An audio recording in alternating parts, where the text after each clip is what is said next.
Well, hi there. It's 11:18 and time to show up. I'm showing up. I'm glad you showed up. I appreciate every single one of you.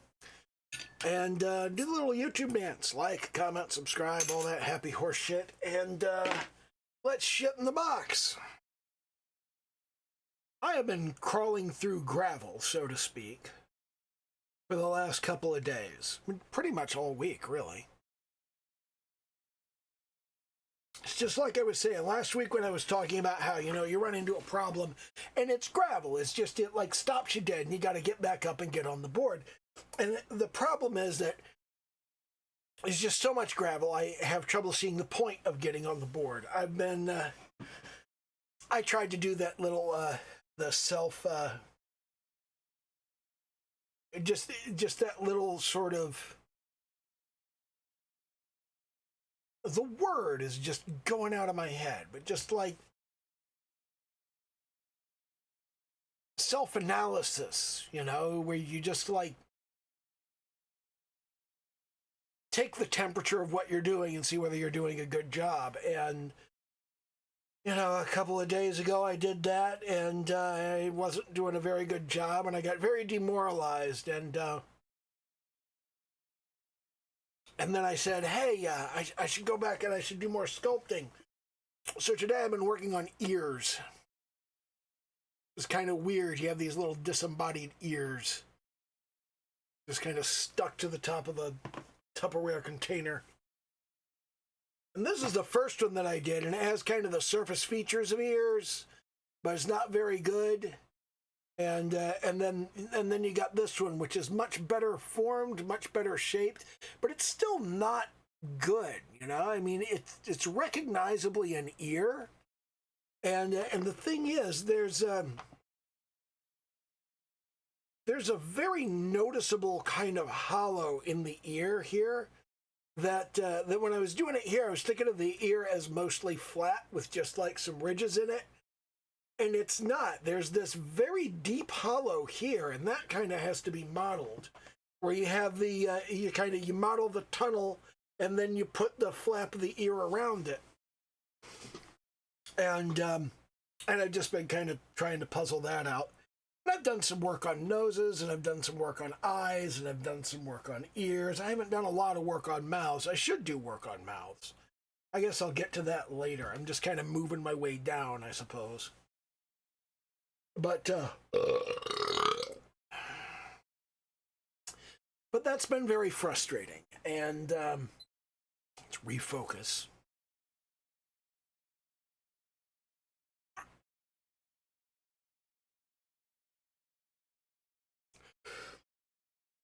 Trying to get back on the board and keep going can be frustrating, and I'm very frustrated by it. And I've been distracting myself by going through, and I've been playing Starfield, but I've been spending a lot of my time in the creation kit, and a couple of things really just kind of strike me, and one of them is that we don't really have as much information on ship vendors as we should. People aren't really talking about that. People aren't talking about where and how you get ship parts. They just go, use your Outpost shipbuilder, and there's some stuff you can't get at your shipbuilder. You got to go to the technicians. Well, yeah, but which ones? And they don't really tell you, and they don't really go over that, and it's not really very well covered or very well explained. So I'm trying to go through and collect all of the information so I can explain it and cover it, and probably somewhere around the time that the Starfield update delivers, do some videos and say, here's how ship construction and building and buying works. And as I was going through looking at this, I'm going through looking at where you buy different parts. And I mentioned this on Blue Sky, and somebody goes, hey, you could talk about where to buy ready-built ships. Well, I mean, I could. I wasn't really planning on doing that. But let me take a look and see how much work that would be. Well, it turns out it would be a lot of work. But at the same time, it's work that would be useful to the same group of people. So now I'm like, there are 122 ships in Starfield. that you could conceivably become the owner of that aren't like unique ships, like Marai Liskova's Datura and the stuff that's connected to missions. There's 114 ships that you can get fairly easily without resorting to open hostilities against a peaceful opponent. And then there's 5 more that you do have to enter into hostilities against a peaceful opponent. And then there's the 3 Starborn Guardian ships that you can't get, which is kind of shitty. And then there's the one you get handed, which is a whole different thing. 122 ships. And it's like, some of them are just dumb. It's like there's the sloop. The sloop is only ever encountered landing on planets. You don't find it in orbit. You don't find it at a ship vendor. It's only available when colonists have landed on a planet. That's the only place you can get one.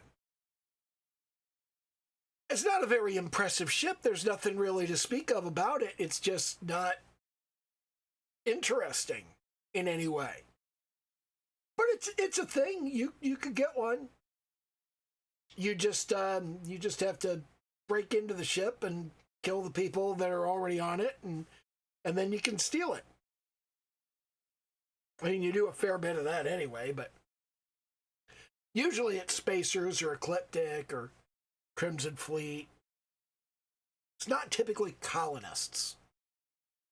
Sometimes it's smugglers.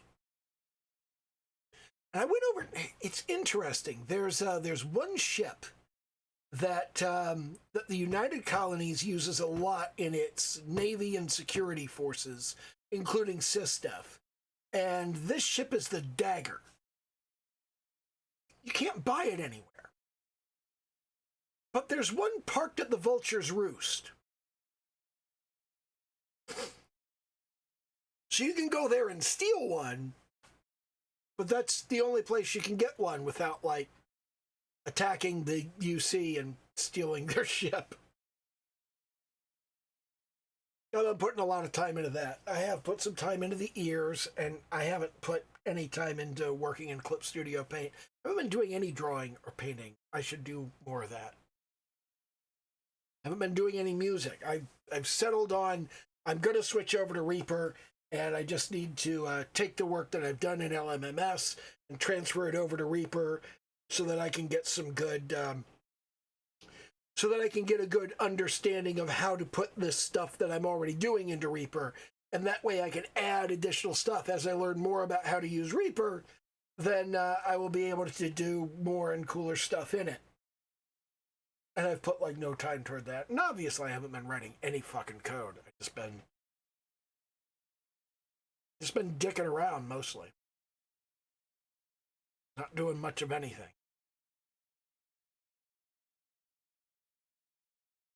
And I have periods like that. Not to mention, it's getting toward, as we move into March and April, I'm going to have more and more shit that needs to be done out in the yard. During the winter, everything's pretty relaxed and groovy.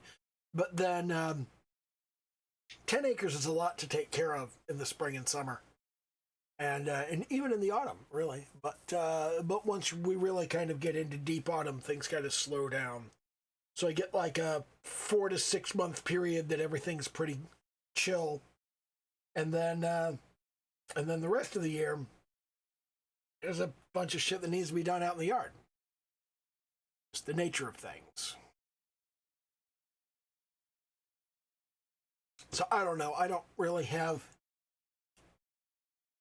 anything in particular to talk about today. I just wanted to touch base and say things are tough right now, but I'm pushing through and I'm going to get through and everything's going to be fine eventually, one of these days. Just not sure exactly when, and that's always frustrating, but it happens to all of us, and that's just how it is. You just got to wade through the gravel.